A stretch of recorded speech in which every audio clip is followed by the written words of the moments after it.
Hello everybody, this is Toys R Us. For this special figure showcase, we're going to be looking at the deluxe class Thrilling 30 Goldfire figure. So what we're going to do in this video, we're going to have a detailed look at him in both of his modes to help you decide how you want to display him. We're going to do some comparisons with him and some other figures that have used and shared the same mould as him. We will also look back at some of the other figures that of course he is based on and see the interesting fact that his new face sculpt is indeed, as you will see, a combination of the original Bumblebee and the original Goldbug. We can also again have a look at some more figures that relate to this character that have been released down the generations toy line. So as you can see, loads to get through today. So before we get started, I'd like to remind anybody who's not subscribed to this channel, if they'd like to hit that subscribe button for me now please, because it really will help me out. Okay, so here he is, Thrilling 30 Goldfire. And just to, I suppose, clear up the name thing, the reason why they had to use Goldfire was because at the time Goldbug was trademarked, and Goldbug is of course just Bumblebee, so he's often referred to as that. And if you're searching for Goldbug or Goldfire figures, they come under the same bracket as Bumblebee. What we're going to do first and foremost, we're going to do some first impressions. So if you were to just buy this or just take it out of the packet, let's have a look at him. So in fact, let's do the head sculpt first. I normally save that until I suppose the next part, but if we have a look at that head sculpt there, this is a new head sculpt compared to the original one and the original owner of the mold, which of course was this Bumblebee. What we've got then is we've got a combination of original Generation 1 Bumblebee and original Generation 1 Goldbug. So you get them two head sculpts together, and you know what, that's pretty good, isn't it? Let's be honest. And that's what we get. So the head itself is, no, it's not on a ball and socket joint, it's just on a swivel, so it won't look up and down, it'll just go round and round. The shoulders will go all the way around out to the side. We do have, no, we don't have a waist swivel. We've got ball and socket hips, we've got knees, and we've got ankle tilt and rock, because that is also on a ball and socket.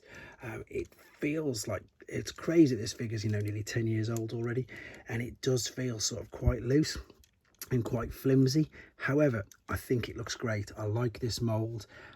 Yes, they used it loads and loads and loads, but I think the color scheme, especially with this one, works really well. You've got this really deep dark blue, which you can see, and the gold itself is actually quite shiny, quite reflective. It's not just like a dull gold color, shall we say. So the first impressions of this figure, to be honest, are pretty good. So for the rest of the video, what we're going to do, we're going to have a detailed look at him in his alternate mode. We'll see how we can use the accessories in that mode, and of course back when we come back to the robot mode to see some comparisons as well.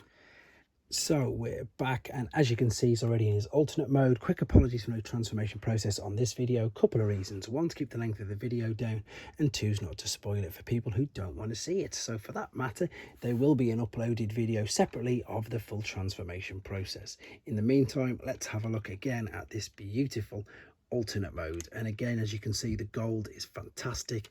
If I want to be a little bit picky, perhaps we've got a teeny bit of two-tone, that there's just a slightly different color.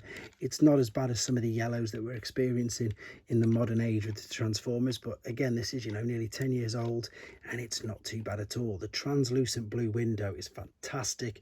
It's probably not giving it any justice, what you can see on this camera. And the good thing as well is you can't see, you know, anything inside it. Oh, there you go. You know, there's no robot head or anything appearing. Underneath, the head's completely covered up. I mean, you can probably tell that there is arms, but let's be honest, you've got to turn it upside down to see this. The wheels, as you'd expect, go round and round. And I know it sounds silly and trivial, but sometimes they don't on some of the newer figures. There's a lovely detail here on the inside of the rims. The fact that, you know, they've hollowed some of it out, it's not solid. Got the lovely black stripe down the side. Yeah, it's good. You know, you've got the tail lights there. Perhaps that's a little bit too, you know, covering all over it. They could have put a little bit more detail on it. I've just noticed it's not fully clicked together, so let's just press that there. But as you can tell, pretty much impressed with this. With regards to does it look anything like the original? No, of course it doesn't. And of course the main reason for this is the IDW concept, or the IDW version of this particular character. And speaking of IDW, the comic that comes with him, which is this is actually IDW Robots in Disguise issue 18. So it's brilliant, it's free, and again it came with this particular figure. Lovely bonus thing that they added to that there. Right, I suppose the one figure that it may look a little bit like is this little one, even though it's still a bit of a bug.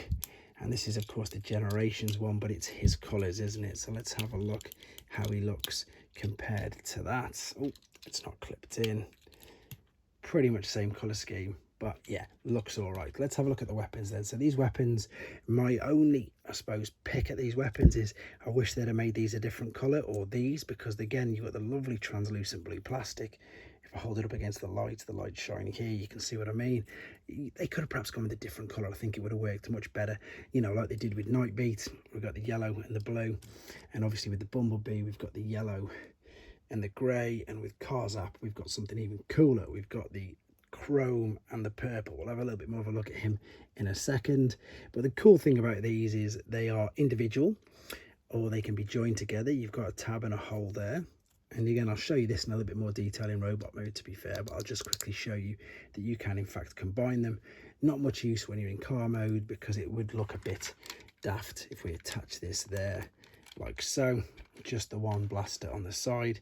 To be honest, maybe not too bad. Looks a bit like Rumble from Prime, but obviously what you want to do is fold this in there, fold this on this side, put one on each side, and I'm not going to push it all the way in because I'm going to take them out, but you've got the idea of how much better I think that looks like there. But yeah, great. I haven't really got much more to say about this. I'm just super impressed with it. And again, I really did like this mold, and I really did like this toy line.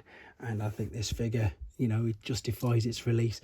Yes, they reused the mold again, but I'm sure you'll agree, he's looking great. So what we need to do then for the final time, come back, have a look at him in robot mode, and do some more comparisons. Okay then, back for the final time, back in his robot mode, and main reason for this is the way that I'm going to choose to be displaying him. Now the good thing about this, apart from the fact that you've got loads of different options and ways of to display and use the weapons, you can also do the same with this part here. And this is of course the doors and the wings. All you've got to literally do is just hold onto the arm, and you can move this any way you wanted to. So you can have the doors down, tilt them to the side if you want, so they're sort of out of the way. And to be honest, that's the way that I've got Nightbeat, and that's because I love G1 Nightbeat, and of course I don't remember G1 Nightbeat doors sticking out to the side at all. However, with regards to the Bumblebee figure, I do actually put his sticking out, but I point them down. So with Goldbug, or Goldfire shall we say, I do slightly raise these up. So just simple as hold on to the side. I mean, to be honest, if you wanted to, that's another way that you can display it. So it can be up and they can be in the back. There's just an abundance of ways, you know, that you can display this.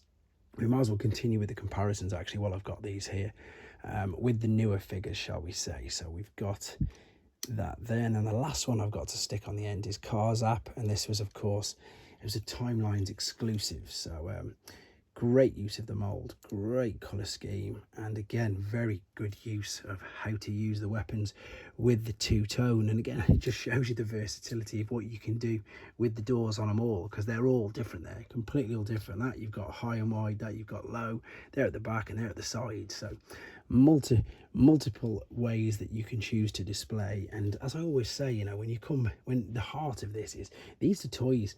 Yes, we're adults and we collect them, but these are toys, and they were intended to, you know, be played with. So it's great that you can do exactly that. So let's have a look at these weapons. So you've got two choices. You can pop them, as I say, one in each hand like so. You probably saw as well with the others that there was a mixture of ways I was displaying them as well. So you can put them in his hands like so.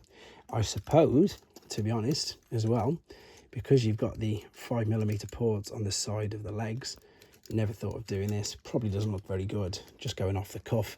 No, doesn't look good at all, let's be honest. So no, you can't do that. They're just a bit too big. I know with some of the weapons and the fossilizers and things you can do now, you can put them on and around the hips, but it just doesn't work with them. So going back to what I was showing you earlier, if we get the two tabs, the cutout and the tabs together, and we clip this together, there you can choose which hand you want it to go in, or you can probably, let's have a look at this. Can you turn the wrist now? You're gonna have to really turn. No, you can't do that like you can do with the Seekers, which you can combine the weapons in the Thrilling 30 lineup and put the hands together.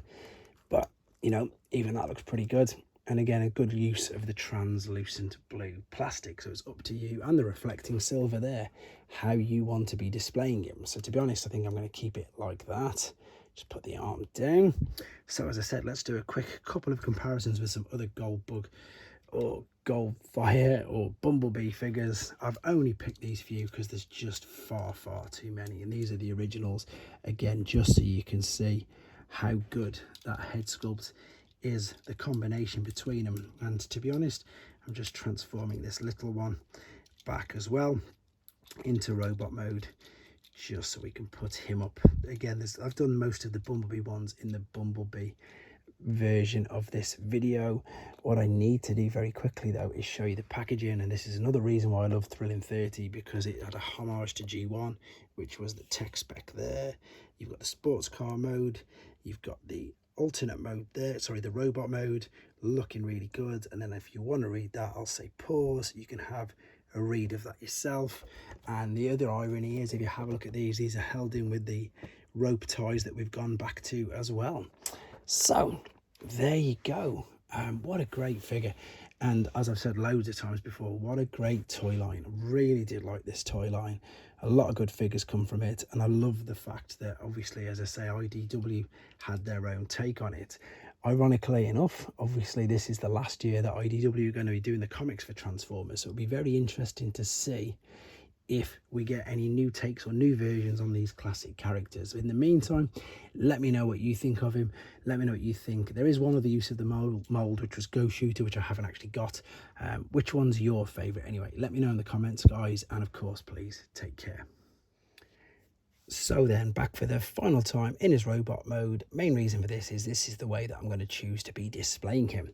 So the good thing with this is, again, you've got an abundance of choice with not only the accessories, how you want to display, but also how you want to display this part at the back.